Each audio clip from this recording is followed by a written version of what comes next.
नमस्ते दोस्तों, स्वागत है आपका हमारे स्पिरिचुअल माइंड यूट्यूब चैनल पर। आज मैं आपके लिए गौतम बुद्ध से जुड़ी एक महान कहानी की प्रस्तुति को करने वाला हूँ। कहानी का सार है, आप जो चाहेंगे वो पाओगे, धन संपत्ति, प्यार, यश, वैभव आदि। तो बिना विलंब के वीडियो शुरू करते हैं और आप भी कमेंट में जय बुद्धा अवश्य लिखे। दोस्तों, एक बार की बात है, महात्मा बुद्ध प्रवचन दे रहे थे। प्रवचन में आसपास के बहुत से लोग शामिल थे। सभी लोग ध्यान से बुद्ध को सुन रहे थे। कुछ देर में प्रवचन समाप्त हो गया। तब लोगों ने बुद्ध को प्रणाम किया और अपने अपने घर को चल पड़े। पर एक युवक वहां पर ही बैठा रह गया। बुद्ध की नजर उस युवक पर पड़ी तो वे पूछ बैठे, क्या बात है, कोई जिज्ञासा है क्या? युवक बुद्ध के पास गया और प्रणाम करके बोला, प्रभु, बहुत उलझन में हो। जितना इस बारे में सोचता हूं उतना ही उलझ जाता हूं। कैसी उलझन है बातस? बुद्ध ने प्रश्न किया। युवक हाथ जोड़कर बोला, प्रभु, यह संसार कितना विशाल है। संसार में लाखों करोड़ों लोग निवास करते हैं। उनमें भी एक से बढ़कर एक विद्वान, कलाकार, योद्धा। ऐसे में उन सब के बीच में जैसे सामान्य प्राणी का क्या मूल्य है? युवक की बात सुनकर बुद्ध मुस्कुरा दिए। फिर बोले, तुम्हारी जिज्ञासा का उत्तर मिल जाएगा, पर इसमें थोड़ा सा समय लगेगा। क्या तब तक मेरा एक छोटा सा काम कर सकते हो? प्रभु, यह तो मेरे लिए गर्व का विषय है कि मैं आपके काम आ सकूं। युवक ने पुनः अपने हाथ जोड़ दिए और कहा, आप आदेश करें। रघुवत ने युवक को एक चमकीला पत्थर देते हुए कहा, तुम्हें इस पत्थर का मूल्य पता करना है, पर ध्यान रहे, इसे बेचना नहीं है, सिर्फ इसका मूल्य पता करना है। जैसी आज्ञा प्रभु। ऐसा कहते हुए युवक ने बुद्ध से वह पत्थर ले लिया। उसने एक बार फिर से उन्हें प्रणाम किया और बाजार की ओर चल पड़ा। बाजार वहां से ज्यादा दूर नहीं था। युवक थोड़ी देर में वहां पहुंच गया। वह सुबह का समय था, इसलिए बाजार अभी ठीक से लगा नहीं था। वहां पर एक का दुख का दुकानदार ही थे। युवक ने जिज्ञासावश इधर उधर नजर दौड़ाई। उसे एक पेड़ के नीचे एक दुकानदार नजर आया। वह आम बेच रहा था। युवक उस दुकानदार के पास पहुंचा और उसे पत्थर दिखाते हुए बोला, क्या आप इस पत्थर की कीमत बता सकते हैं? दुकानदार एक चालाक व्यक्ति था। पत्थर की चमक देखकर वह समझ गया कि अवश्य ही यह कोई कीमती पत्थर है। वह बनावटी आवाज में बोला, देखने में तो कुछ खास नहीं लगता, पर मैं इसके बदले दशाम दे सकता हूं। दुकानदार की बात सुनकर युवक को हल्का सा क्रोध आ गया। वह मन ही मन बताया, यह आदमी मुझे बेवकूफ समझता है।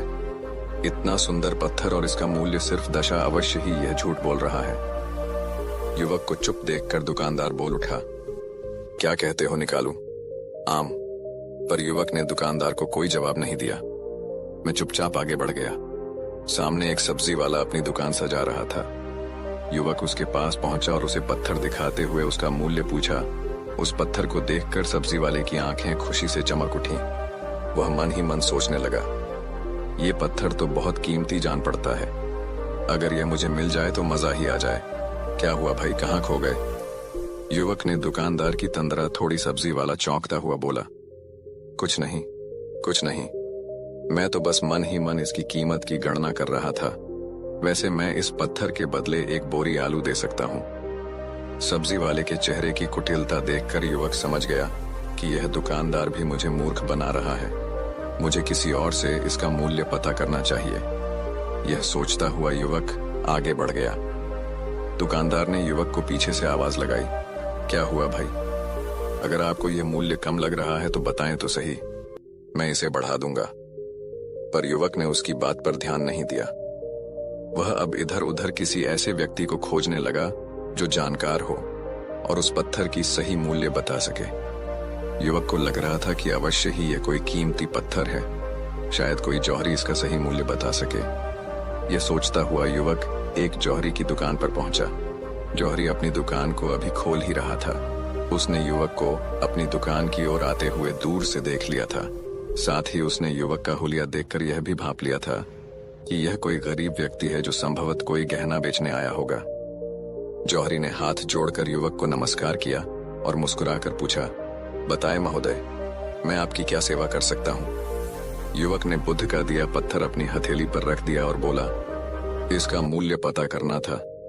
पत्थर को देखते ही जौहरी पहचान गया कि यह बेशकीमती रूपी पत्थर है जो किस्मत वाले को मिलता है। वह बोला, पत्थर मुझे दे दो और मुझसे 10 रुपए लो। कहते हुए जौहरी ने पत्थर लेने के लिए अपना दाहिना हाथ बढ़ाया, पर तब तक युवक ने पत्थर को अपनी मुट्ठी में बंद कर लिया था। उसे पत्थर के मूल्य का अंदाजा हो गया था, इसलिए वह बुद्ध के पास जाने के लिए मुड़ गया। जौहरी ने उसे पीछे से आवाज लगाई, अरे रुको तो भाई, मैं इसके 50 लाख दे सकता हूँ। लेकिन युवक को वह पत्थर बेचना तो था नहीं, इसलिए वह रुका नहीं और दुकान के बाहर आ गया। पर जौहरी भी कम चालाक नहीं था। वह उस अनमोल पत्थर को किसी भी कीमत पर अपने हाथ से जाने नहीं देना चाहता था। वह दौड़कर उसके आगे आ गया और हाथ जोड़कर बोला, तुम ये पत्थर मुझे दे दो, मैं इसके बदले 1 करोड़ देने को तैयार हूँ। युवक को जौहरी की बातों में अब कोई रुचि नहीं रह गई थी।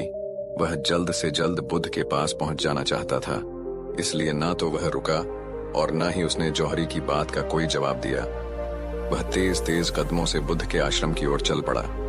जौहरी ने पीछे से आवाज लगाई, यह अत्यंत मूल्यवान पत्थर है, अनमोल है, तुम जितने पैसे कहोगे मैं दे दूंगा।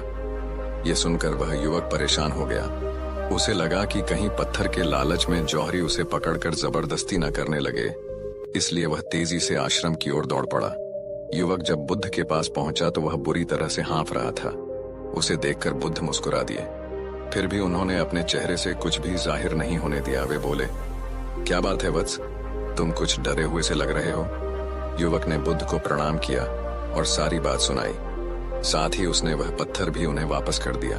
बुद्ध बोले, आम वाले ने इसका मूल्य साम बताया, आलू वाले ने 1 बोरी आलू और जौहरी ने बताया कि यह अनमोल है। इस पत्थर के गुण जिसने जितने समझे उसने इसका मूल्य उसी हिसाब से लगाया। ऐसे ही यह जीवन है। प्रत्येक व्यक्ति खान से निकले हुए एक हीरे के समान है जिसे अभी तराशा नहीं गया है। जैसे जैसे समय की धार व्यक्ति को तराशती जाती है, व्यक्ति की कीमत बढ़ती जाती है। यह दुनिया व्यक्ति को जितना पहचान पाती है उसे उतनी ही महत्ता देती है। कहते हुए बुद्ध एक क्षण के लिए रुके, फिर बोले, किंतु आदमी और हीरे में अंतर यह है, हीरे को कोई दूसरा तराशना है और व्यक्ति को अपने आप को स्वयं ही तराशना पड़ता है। और जिस दिन तुम अपने आप को तलाश लोगे, तुम्हें भी तुम्हारा मूल्य बताने वाला कोई ना कोई जौहरी मिल ही जाएगा। गौतम बुद्ध उस लड़के को यह सीख देना चाहते थे कि जो इंसान अपने मन में खुद के बारे में विचार करता है वह व्यक्ति उसी के समान बनता जाता है। किसी इंसान को अगर दुनिया की किसी भी चीज से सच्चे मन से लगाव हो तो वो इंसान उस चीज को प्राप्त कर लेता है। वही जो इंसान अपनी मन छाई चीज को प्राप्त करने में असर था, उस इंसान ने अपने मन में सच्चे भाव से उस चीज को चाहा नहीं होता है। वही दोस्तों, गौतम बुद्ध की इस प्रेरणादायक कहानी को आप अपने मित्रों के साथ साझा जरूर कीजिए ताकि उन्हें भी गौतम बुद्ध के असल ज्ञान के बारे में पता चल सके। जय बुद्धा, नामो बुद्धाय।